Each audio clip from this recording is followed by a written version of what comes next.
saƙo ne zuwa ga ɗan Bello.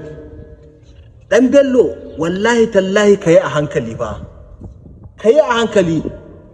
To kai in banda abin ka ɗan Bello ka riga ka san manyan ƙasar nan ba talakawa suke yi ba, me za ka kana damuwa da su?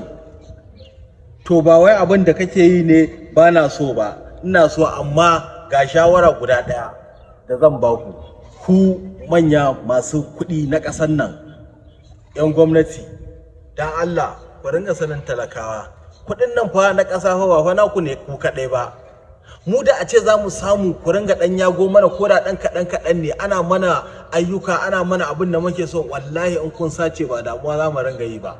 To amma ba aiki, sai wahala, sai rashin lafiya, sai kidnapping, sai kashe-kashe, sai me. Dan Allah da Annabi ku rufa mana asiri.